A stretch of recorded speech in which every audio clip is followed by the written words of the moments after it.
достар, YouTube жайлы видеолар сіздерді қатты қызықтырады. Сондықтан осы жайлы тағы видео шығардық. Шынында адамдар YouTube'да күніне 3-4 сағатын өткізіп, бір-бірімен видео алмасады. Меніңше YouTube'да қолдауды жеңілдету үшін ютуберлерге арналған 5 лайфхакты қабыл алыңыздар.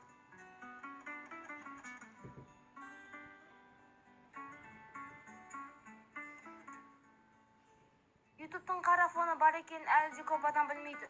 Бұл қара фон әдемі көрінеді, сонымен қатар көзге де жайлы. Оны телефонда қосу үшін өзіміздің авамызға басамыз.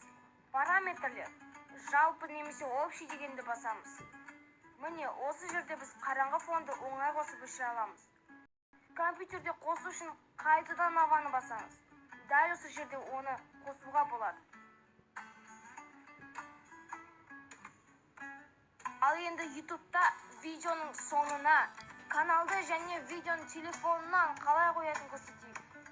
Бұл үшін Chrome'нан YouTube'ға кіреміз.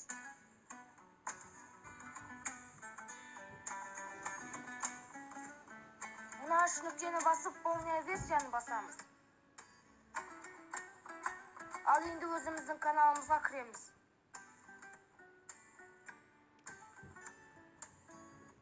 Өзімізге керек видеоны таңдаймыз. Осы қарындашты басамыз. Ашылған соң конечная заставка и аннотации басамыз.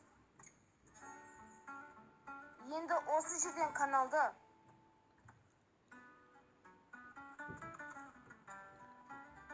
сосын видеоны қойып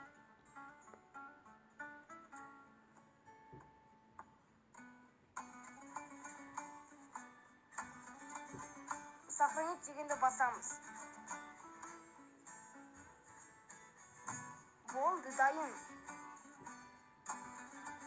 YouTube'дағы комментарийлерде кейде жуан шрифтпен немесе қисайып немесе сызылып жазылған жерлерде кездестіреміз. Ал енді бұны қалай жасаймыз?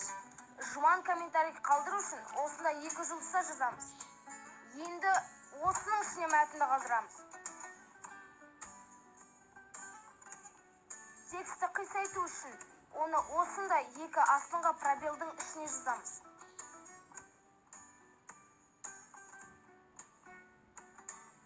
Тексті сызып тастау үшін сәйкесінше оны 2-ші сызықшаның ішіне жазамыз.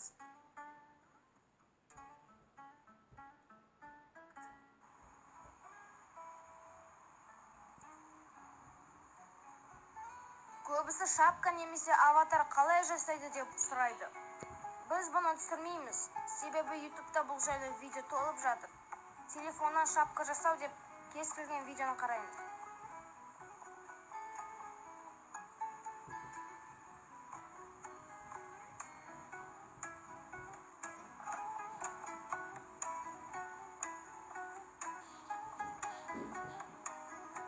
Біздің шапкамыз және аватаркамыз дайын дейік. Сонда да бірдеңе жетпейді. Мына канал жинақталмаған, ыңғайсыз болып көрінеді. Бұл жерде видео, плейлист, канал деген бағандар жоқ. Оны телефоннан қалай қосады? Қазір айтамыз. YouTube'қа қайтадан Chrome арқылы кіреміз.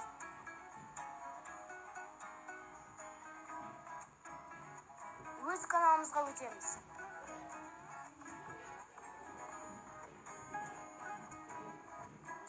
Енді мына көп бұрышты затты басамыз. Настроить вид страницы обзор дегенді таңдап, сохранить етеміз. Енді арна жинақты көрінеді. Ал енді YouTube'да өте жиі кездесетін проблеманы айтайық. Сіз видеоны шығара бересіз. Бірақ оны жазушылардан басқа ешкім көрмейді. Неге? YouTube сіздің видеоңызды әдейі басқа адамдарға таратпайды. Неге деп ойлайсыздар? Бұны білу үшін біз YouTube студия бағдарламасын көреміз. Сілтемесі бейненің астында болады. Кірген бетте біз 2 санды көреміз. Көру уақыты және көру саны. Көру уақытының өлшемі жалпы көру санына қарағанда көбірек болу керек. Бұл дегеніміз адам сіздің видеоңызға кіріп, оны тым құрағанда 2 минуттай көрді деген сөз. Осылай болса YouTube сіздің видеоңыз қызық деп ойлайды да, оны басқа адамдарға тарата бастайды. Ал егер көру саны көп, бірақ уақыты аз болса, онда адамдар сіздің видеоны соңына дейін көрмей шығып кетеді деген сөз. Осының кесірінен YouTube сіздің видеоны ешкімге таратпайды. Сондықтан YouTube'да даму үшін көрерменді шошытпай, видеоға қызықтыру керек. Мысалға, біз былай жасаймыз. Видео басталарда не туралы видео екен, адамдарға не үшін қызық екен айтып қызықтырамыз. Содан кейін ғана интро болады. Дәл осы әдісте Пазл, Аликізі, Нони және тағы басқа көптеген ютуберлер қолданады. Осы себептен видеоның ең басты қатты музыка ойнап тұрған интроны қыстыру дұрыс емес. Көрерменді шошытып аласыз. Осымен видеомыз соңына жетті.